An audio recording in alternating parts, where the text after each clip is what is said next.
نحمده ونصلي على رسوله الكريم اما بعد فاعوذ بالله من الشيطان الرجيم بسم الله الرحمن الرحيم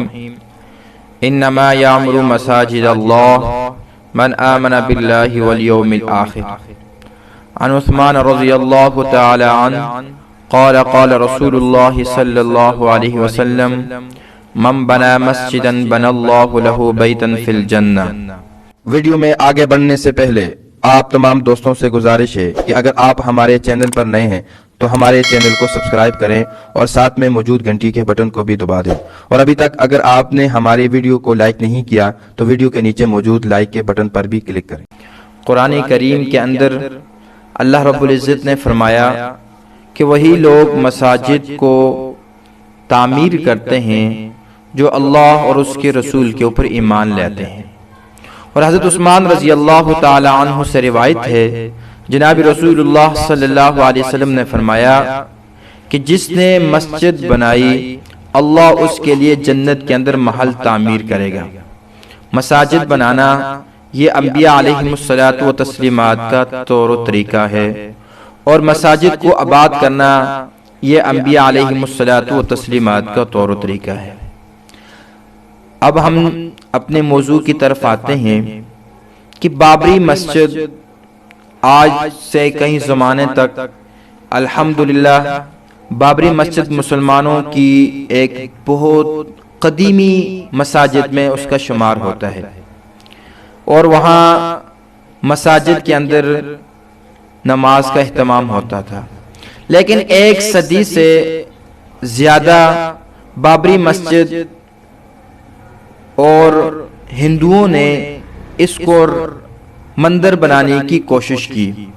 اور یہ تنازع چلتا رہا۔ ہندوؤں کا یہ دعویٰ تھا کہ یہ جگہ ان کے بھگوان رام کی جائے پیدائش ہے۔ سن 16 صدی میں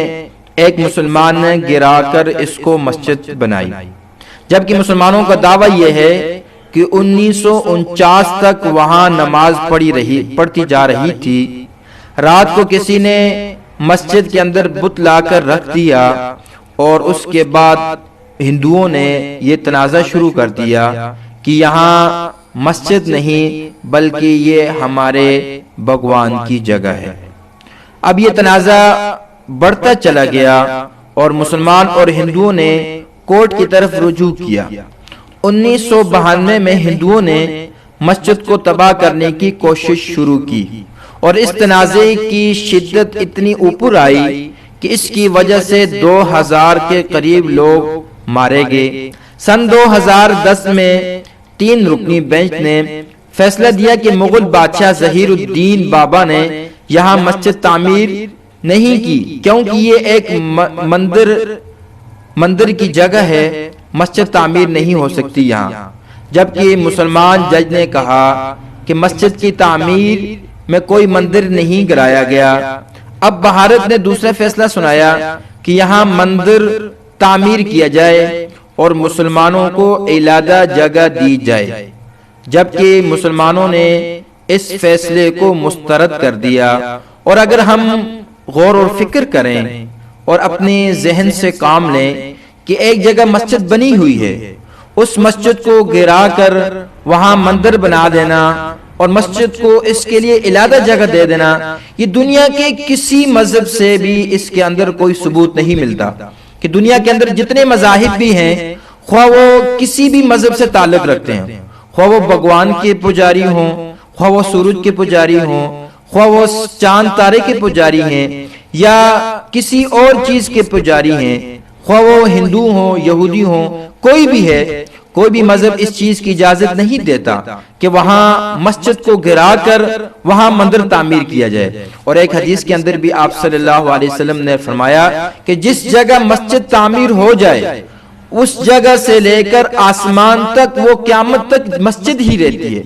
اس جگہ کو گرا کر وہاں کوئی اور جگہ اور چیز تعمیر نہیں کی جا سکتی۔ اس لیے اسلامی روح سے بھی اور مذاہب کے اوپر عالمی سطح کے اوپر بھی ہم نگاہ دوڑائیں تو ہمیں اس کا ثبوت کہیں بھی نہیں ملتا کہ مسجد کو گرا کر مندر تعمیر کیا جائے۔ اب آگے چلتے ہیں۔ اس وقت طیب اردگان جو ترک کی بادشاہ ہے، اس نے یہ فیصلہ سنایا کہ ہم کسی حال میں بھی مسجد کو گرنے نہیں دیں گے، مسجد کو شہید ہونے نہیں دیں گے، اور مودی جو اس کو گرانے کی کوشش کر رہا ہے کبھی بھی وہ اپنے اس ارادے کے اندر کامیاب نہیں ہو سکتا۔ اور اللہ کا قدرت، اللہ کا معجزہ یہ ہے کہ اللہ نے دکھا بھی دیا کہ مودی اس کو گرانے کی کوشش کر رہا تھا، لیکن اللہ نے اپنی غیبی مدد سے ان ساری مشینری کو جام کر دیا، اور اللہ نے یہ ظاہر کر دیا کہ یہ مسجد ہے اور مسجد رہے گی، اور قیامت تک انشاءاللہ مسجد رہے گی۔ آپ حضرات سے، ہماری ویڈیو کو دیکھنے والوں سے گزارش ہے کہ ہمارے چینل کو ضرور سبسکرائب کریں۔